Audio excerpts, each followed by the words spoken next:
Bismillahirrahmanirrahim. Assalamualaikum warahmatullahi wabarakatuh. Perkenalkan, nama saya Muhammad Deul Haq dan rekan-rekan saya Siti Maimunah Febriani, Siti Nur Khalifah, Wahyu Wicaksono, dan Wahyu Widyaningrum dari kelompok MAT akan mempresentasikan hasil diskusi kami mengenai mekanisme reaksi E2.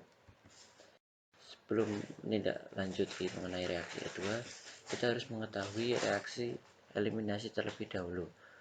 Reaksi eliminasi merupakan reaksi pelepasan molekul Y, Z dari atom-atom berdampingan dalam suatu molekul bereaksi. Untuk mekanisme reaksi eliminasi bisa dilihat pada kotakan di bawah ini. Reaksi eliminasi dibagi menjadi dua reaksi, yaitu reaksi dehidrohalogenasi dan reaksi dehidrasi.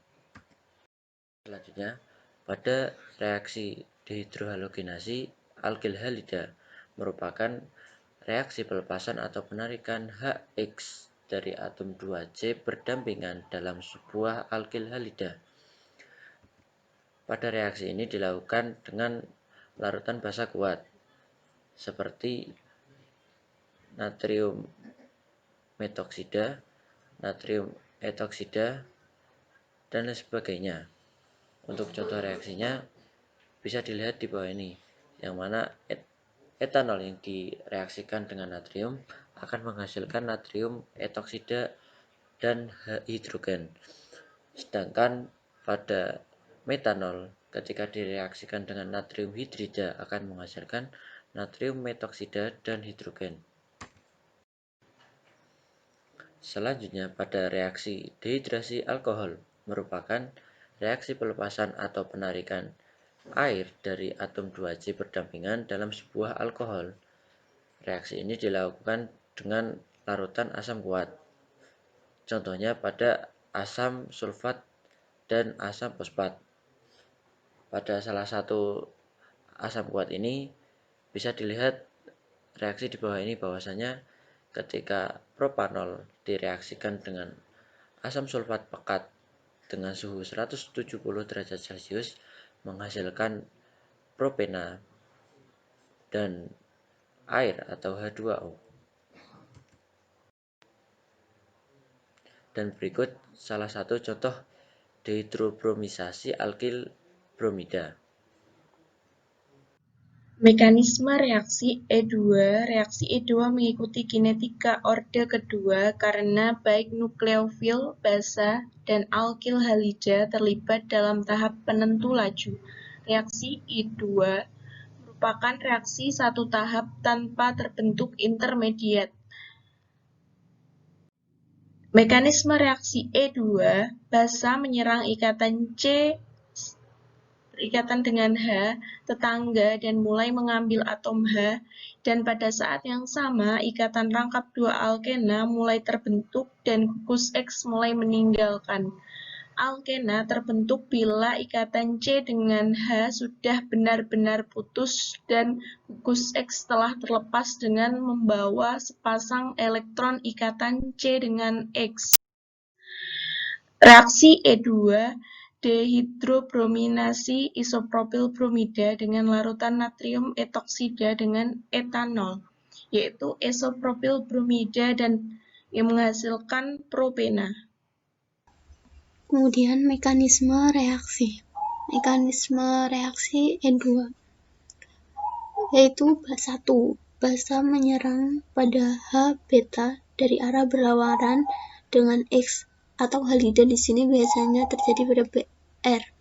Nah, X BRI alfa ini pergi dari arah yang berlawanan dengan basa sebagai ion X- atau Br-. Nah, pada C alfa dan beta ini nanti membentuk ikatan rangkap yang menghasilkan alkena.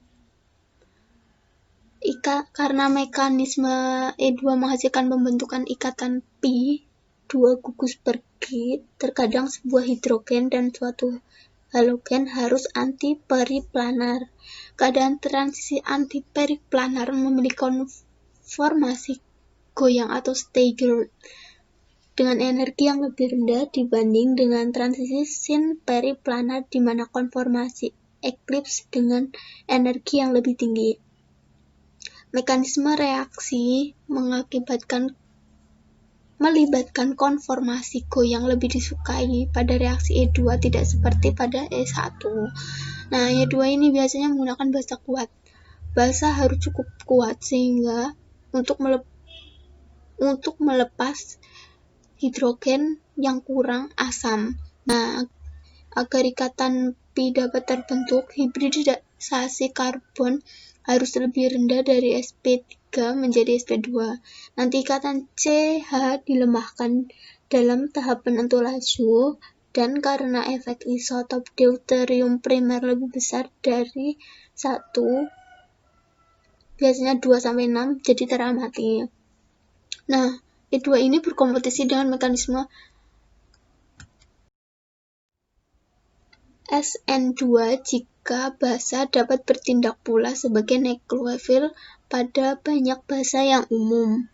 Nah, di sini ada C2H5ONa dengan CH3CH2Br pada suhu 55 derajat Celcius menggunakan etanol.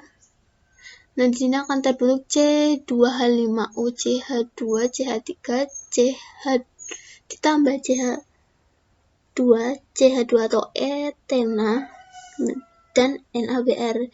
Di sini ini adalah reaksi SN2. Di sini itu menghasilkan yang E2. E2-nya 10%, di sini SN2-nya 90%. Nah, ini kan untuk yang primer, sekunder, dan tersier. Nah, pada yang sekunder itu nanti menghasilkan SN2-nya 21% dan E2 79%. 79% ini lebih banyak daripada yang primer tadi. Nah, untuk yang tersier nanti menghasilkan SN2-nya 9% pada suhu 25 derajat Celcius, dan untuk yang reaksi E2-nya 91%, dan pada kenaikan suhu akan terjadi reaksi E2 lebih banyak. Nah, di sini pada suhu 55 derajat Celcius itu E2-nya menjadi 100%. Keruahan basa pereaksi. Nah, tadi sudah disebutkan bahwa E2 biasanya menggunakan basa kuat. Nah, basa kuat ini akan membantu melepaskan hidrogen yang kurang asam. Nah, ini untuk dari yang primer nanti membentuknya hanya 1% untuk reaksi yang E2. Sedangkan dari yang tersier nanti pada suhu 40 derajat nanti menghasilkan 85% E2. Reaksi E2 di sini lebih banyak dibanding tadi yang primer.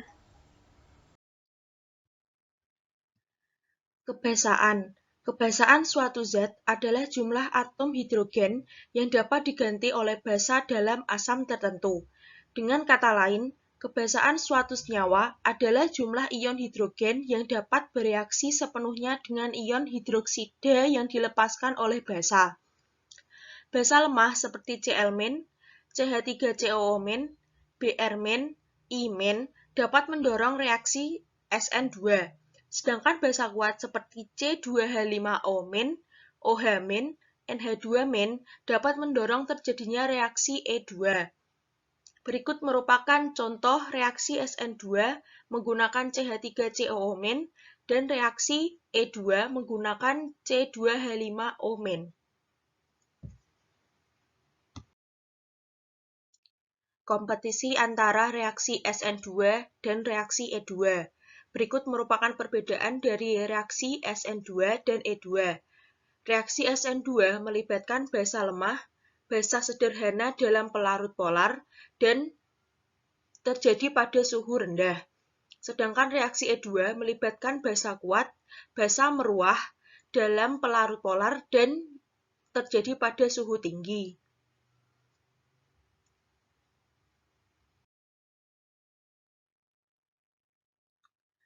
Aturan Zaitsev.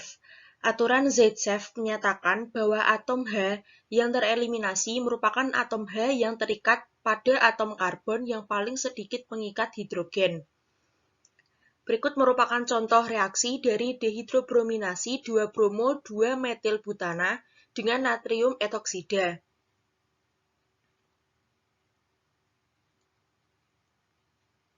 Reaksi eliminasi terjadi dengan memberikan alkena yang lebih tersubstitusi.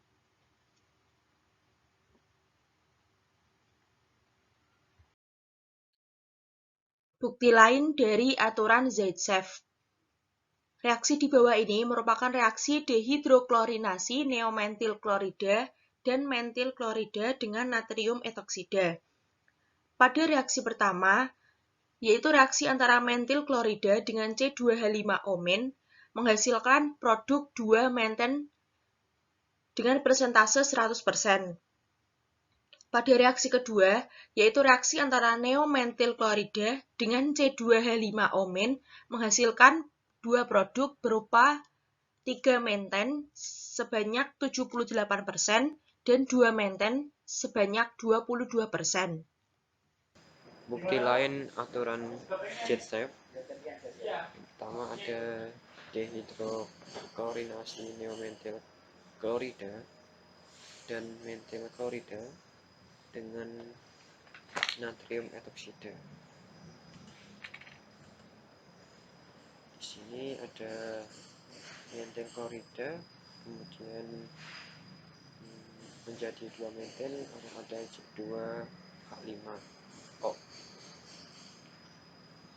Selanjutnya neomentil klorida menjadi yang pertama 3 menten, kedua menjadi 2 menten dengan perbandingan 78% dengan 22%.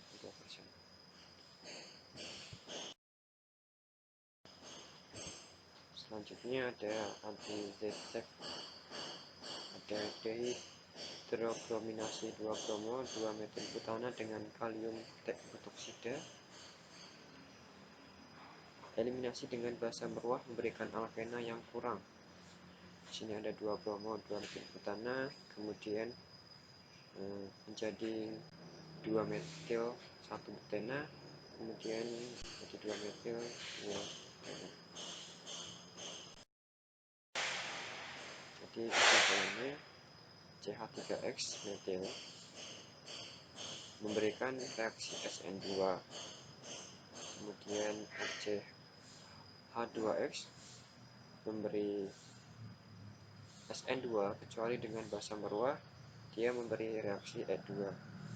Selanjutnya R2CHX memberikan reaksi SN2 dengan basa lemah, memberikan reaksi E2 dengan basa kuat. Yang terakhir R3CX dalam folisis bereaksi SN1 atau S1 pada T rendah SN1 dominan. Basa kuat reaksi E2 dominan.